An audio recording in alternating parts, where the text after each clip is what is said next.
कुरान में अल्लाह फरमाता है क़द अफ़लहल मोमिनून, वो ईमान वाले कामयाब हैं, वो मुसलमान कामयाब हैं। अल्लज़ीना हुम फ़ी सलातिहिम ख़ाशिऊन, जो मोमिन अपनी नमाजों में खुशू करते हैं। सुभान अल्लाह सुभान अल्लाह। नमाजों में खुशू करने वाले कामयाब हैं। नमाज पढ़ो तो खुशू पैदा करो, ये नहीं कि ननियत बांधे को यहाँ खजवाओ तो को हुआ खजवाओ तो को दाढ़ी बाल कर दो। नमाज में खुशू पैदा करो। नमाज में खुशू पैदा करने वाले मोमिन, कुरान फरमाता वो कामयाब है। साहबे किराम ने नमाज में खुशू पैदा किया। आवाज नमाज के ठेका लिए, नमाज कौन मेरे पढ़ा था?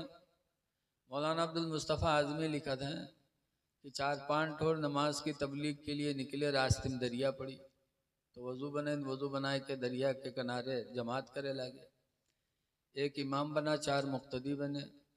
नमाज होत रहा इतने में यहाँ दरिया में कौनो चीज़ जोर से कूदी तो एक नमाजी बगल वाले से कहती कौन चीज़ कूदी है रे? तो बगल वाला कहते हैं मछली है और का है। तीसरा का कहते हैं चुप रहो। तो चौथा कहता है तुम सबकी नमाज टूट गई।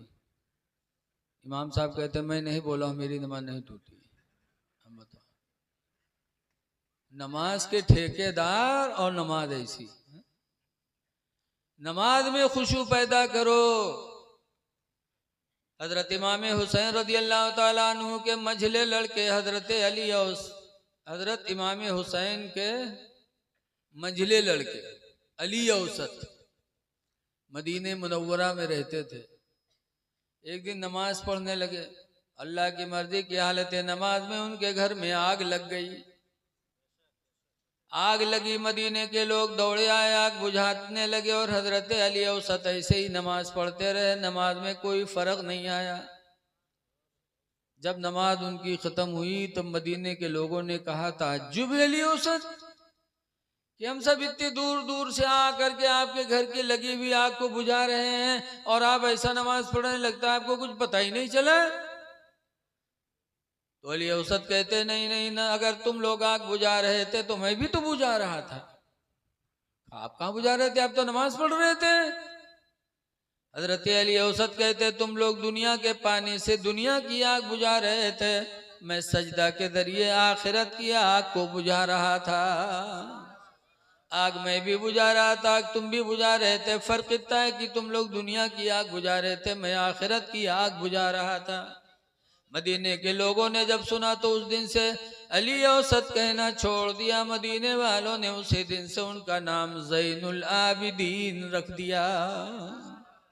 ज़ैनुल आबिदीन, आबिदों की जीनत, इबादत की जीनत है इमाम हुसैन के लड़के अली औसत। ऐ मुसलमानों, अपनी नमाज में खुशू पैदा कर। कैसी नमाज थी इमाम ज़ैनुल आबिदीन, और इखलाक उनका कैसा कितना अच्छा था। आप लोगों ने सुना हो, आज तो हम लोगों के अंदर बदले का भावना है, बदला लेंगे। लेकिन करबला वालों और नबी के घर वालों की जिंदगी सामने रखो, इंशाअल्लाह कभी बदले का जज्बा नहीं पैदा होगा। ये ज़ैनुल आबिदीन कौन है? करबला में बीमार थे, 22 साल के थे। इनके सामने भाई शहीद हुए, बाप भी शहीद हुए। और इमाम हुसैन जब शहीद हो गए तो इनकी लाश पर घोड़ा दौड़ाया जालिमों ने, जिस्म की हड्डियां टुकड़े टुकड़े की। कौन दौड़ाया था घोड़ा? एक बड़ा बदनसीब इंसान था जिसका नाम है मालिक बिन सिनान, जिसने घोड़ा दौड़ाया था। इमाम ज़ैनुल आबिदीन ने अपनी नजरों से देखा करबला में क्या गुजरी होगी दिल पर कि जिसके बाप को शहीद करके उसकी लाश पे घोड़ा दौड़ाया जाए। दिल कितना रोया होगा ज़ैनुल आबिदीन का। लेकिन क्या सीरत थी उनकी कि मदीने वापस आने के बाद करबला से जब हज का दिन आया तो हज करने गए। काबे का तवाफ कर रहे थे कि उसी काबा के तवाफ में ये मालिक बिन सिनान मिल गया। कहा ज़ैनुल आबिदीन मैं भूखा हूं, मुझे कुछ खिला सकते हो? ज़ैनुल आबिदीन ने कहा चलो। लेके गए खीमा में, मालिक बिन सिनान को ज़ैनुल आबिदीन ने खाना खिलाया और जब खाने से फारिग हो गया तो कहा मैं थोड़ा आराम करना चाहता हूँ। कहा आराम करो। शाम हुई, कहा मैं रुकना चाहता हूँ। कहा रुक जाओ। रुका, फिर खाना खिलाया। एक दिन रुका, 2 दिन रुका, 3 दिन रुका, बराबर इमाम ज़ैनुल आबिदीन मालिक बिन सिनान की खिदमत करते रहे। और जब तीसरा दिन आया, चलने लगा कि मैं अब जा रहा हूं, तो इमाम ज़ैनुल आबिदीन पूछते हैं कोई सवारी है? पैदल जाओगे कि कोई सवारी वारी है? कहा नहीं, पैदल जाऊंगा, सवारी नहीं। तो इमाम ज़ैनुल आबिदीन कहते हैं मैं अपना घोड़ा आपको नजराना देता हूँ, ये मेरा घोड़ा ले लो, तुम मेरे मेहमान हो, पैदल न जाओ। घोड़ा दिया। जब मालिक बिन सिनान घोड़े पर बैठ गया तो ज़ैनुल आबिदीन कहते हैं जरा थोड़ी देर रुक जाओ। रुके। ज़ैनुल आबिदीन खीमे में गए, अब अंदर से एक थैली में अशरफियां लेकर के आए। क्या लेकर के आए? अशरफियां लेकर के आए ज़ैनुल आबिदीन। फरमाते हैं ये मेरी तरफ से तोहफा है आप। तो मालिक बिन सिनान घबराया, चौंका। कहा ज़ैनुल आबिदीन आपने शायद हमको पहचाना नहीं। तो ज़ैनुल आबिदीन कहते हैं आपको भूल जाऊंगा? खुदा की कसम कयामत तक तुमको नहीं भूलूंगा। मैं तुम्हें भूल जाऊंगा? मेरे नजरों के सामने मेरे बाप को शहीद किया, फिर मेरे नजरों के सामने मेरे बाप के जिस्म पे घोड़ा दौड़ाया, लाश की भी हुर्मती की। मैं तुम्हें भूल जाऊंगा? खुदा की कसम पहचानता हूं, कयामत तक पहचानूंगा। तब कहने लगा रे ताज्जुब है, पहचान रहे हो, इसके बावजूद 3 दिन से खाना खिला रहे हो, जा रहा हूं तो सवारी के लिए घोड़ा भी दे रहे हो, जिंदगी गुजारने के लिए तोहफा भी दे रहे हो, तुमको तो बदला लेना चाहिए। तो ज़ैनुल आबिदीन कहते हैं बदला क्या? जो तुम्हारे माँ बाप ने जो तुमको तालीम दिया था, जो तुमने अपने खानदान से सीखा, वो करबला में तुमने किया, और मैंने अपने खानदान से जो लिया है वो मैं कर रहा हूं।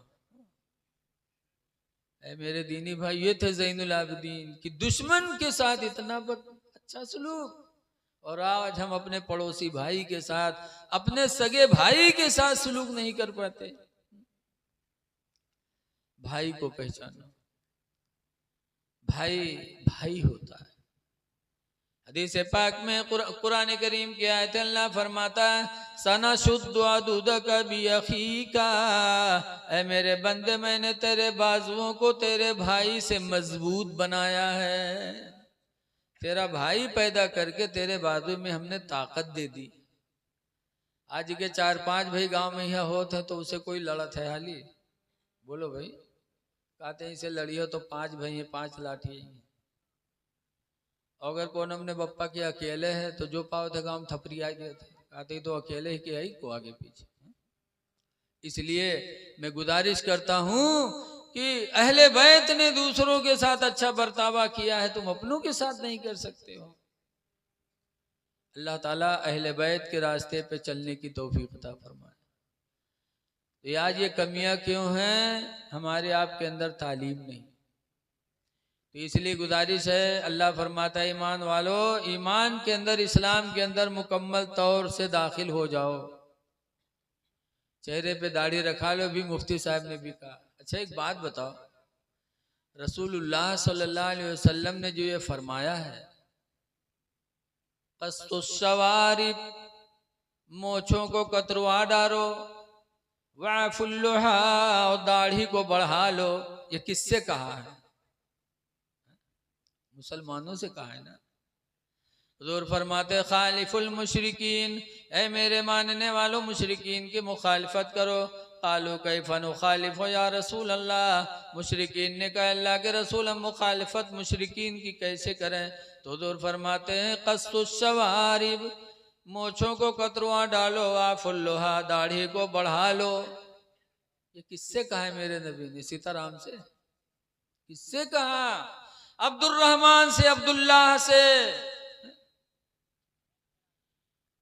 इसलिए लोगों, जिस नबी का तुमने कलमा पढ़ा उसी नबी का हुक्म है कि दाढ़ी बढ़ा लो, दाढ़ी रखा लो। आज ये आली आली करते हैं आप, बोलो करते कि नहीं करते? मुहर्रम आता या अली या अली, सुन्नी तो इमा आगे हैं, होना भी चाहिए माशाअल्लाह, या अली या हुसैन। लेकिन या हुसैन या अली कहने से पहले जरा सोचो तो कि इमाम हुसैन ने यजीद के हाथ पे हाथ नहीं दिया। कहीं काफिर था? वो काफिर नहीं था, मुसलमान था। हाथ पे हाथ नहीं दिया इमाम हुसैन ने, मदीना छोड़ दिया। मदीना छोड़ना पड़ा तो इमाम हुसैन ने मदीना छोड़ा, लेकिन हाथ पे हाथ नहीं दिया। वो मदीना जिस मदीने में हर मुसलमान की जाने की तमन्ना है, बोलो, दुआ की जाती है, दिखा दे या इलाही वो मदीना कैसी बसती है, दिखा दे या इलाही वो मदीना कैसी बसती है, जहाँ पर रात दिन मौला तेरी रहमत बरसती है। वो मदीना इमाम हुसैन ने छोड़ दिया। मक्का गए तो मक्का छोड़ना पड़ा, छोड़ दिया। कूफा गए, जान देनी पड़ी, जान दे दी, लेकिन यजीद के हाथ पे हाथ नहीं दिया। क्यों? यजीद ने नमाजें छोड़ दी थी।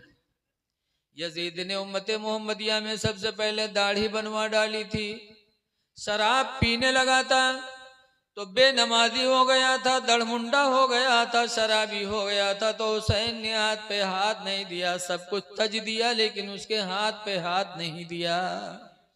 ऐ मुसलमानों या हुसैन कहने वाले, अगर तुमने नमाजें छोड़ी और तुमने दाढ़ी बनवाई तो क्या कयामत के दिन हुसैन की शफाअत नसीब होगी? जब हुसैन की शफाअत नहीं मिलेगी तो उनके नाना की शफाअत आपको कब मिलेगी? इसलिए हुसैनियों, हुसैनी हो तो नमाजें पढ़ो, वरना या हुसैन कहना झूठ होगा।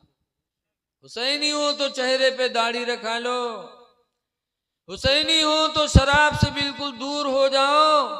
शराब व जुआ ये गंदगी है। कुरान ने साफ साफ फरमा दिया, इन्नमल खम्र वल मैसर रिजसुन, बेशक शराब पीना, जुआ खेलना दोनों गंदगी हैं। मिन अमल शैतान, ये दोनों शैतान के काम हैं, इंसान के काम नहीं, शैतान के काम। इसलिए इन सबसे बचो, सच्चे पक्के मुसलमान बन जाओ, वरना याली याली कहने वाले दुनिया में बहुत। बोलो है कि नहीं? मौलाना अब्दुल मुस्तफ़ा आजमी एक वाकया लिखे ने, अगर घबराए ना हो तो बताए दे। एक याली याली कहे वाला रहा आदमी, बताते हैं एक मौली साहब रहे तो पढ़ावे नहीं जाए, घर में परे रहे, पलंग पर परे रहे तो जो घर में रहा खत्म होगा, लड़का भूखन मरे लागे। तो मौलवियन कहे लागे, आए रे तू घर में लेटे है पलंग पर, लड़का भूखन मरे थे, चले जा कहूँ पढ़ाओ वढ़ाओ रे। तो मौलवी कहते चुप, तो मौलवियन चुप होगी। लेकिन पेट कहाँ चला जाए, दूसरे दिन फिर मौलवियन कहे लागी, चले जा रे अल्लाह वास्ते घर छोड़ दे, जा कहूँ पढ़ाओ वढ़ाओ रे। लड़का भूखन मर रहे थे तो और गैरत मरी गई रे, चले जा पढ़ाओ को हूँ। तो मौलवी कहा था तो हमको नहीं जाना थे, हम थूक से रुपया पैदा करी थे। कहीं हाँ हाँ, अत्ते तोरे थूक में असर हो तो लड़का भूखन मरती रे, जा रे बेगैरत, चले जा कहूँ पढ़ाओ वढ़ाओ। जब मौलवी पीछे पड़ गए तो मौलवी के कुछ शर्म है, तो मौलवी उठे घर से चले गए। एक बहुत बड़े शहर में पहुंचे, एक मस्जिद बहुत बढ़िया देखे, नालिशान बहु के मुहारम बैठ के रोवे लगे। तो मस्जिद हुई शिया लोगन के, तो इत्तेफाक से जब शिया नमाज पढ़े पहुंचे तो देखें तो कहीं काहे रो तो हम बहुत गरीबन भूखन मरी थे, मस्जिद में रख ले, तू झाड़ू वाड़ू दी, हमको सिर्फ खाना चाहे बाकी कुछ न चाहिए। तो शिवे कहनी यार इतना सस्ता आदमी कहाँ मिली, कर रख लो। रख ली, मौलवी झाड़ू दे लागे, खाना पावे लागे। हफ्ता 2 हफ्ता गुजरा, फिर एक दिन मौलवी बैठ रो में मुहारे में है। तो शिवे फिर गए, जब देखें तो कहीं अब काहे रो तो कहीं हम पढ़ नहीं पावा, जाहिल हन, इसी अफसोस में रो रहे हैं, अगर पढ़े लिखे हुए तो हमरो इज्जत हो। तो कहीं तो अब रोवत का है, नहीं पढ़े हो तो कायदा ले आओ, इमाम साहब थी पढ़ लो। तो मौलवी गए कायदा ले आए, इमाम साहब थे पढ़े लगे। इमाम साहब बिस्मिल्लाह कह के अलिफ बे ते से जीम है खे दाल का वहन कहा चले गए। जब जाल का वहन तो मौलवी जाल का है, इमाम साहब जाल का हुआ है, वो जाल का है, जाल कहीं भी नहीं करे। तो इमाम साहब सबक रोक दी। दूसरे दिन फिर जब शुरू करें तो फिर हुए गवा अटक गा मामला। अब वो जाल का हुआ है, वो जाल का है। अनपढ़ का पढ़ाई लो, पढ़ा लिखा को पढ़ाई पे, तो जाल कहबे नहीं करे तो वो इमाम साहब आगे बढ़े नहीं। धीरे धीरे धीरे धीरे हफ्ता गुजर गया, बाबा आगे सबक नहीं पड़ा, वही जाल पर मामला अटका पड़ा। धीरे धीरे बात मशहूर होए लगा।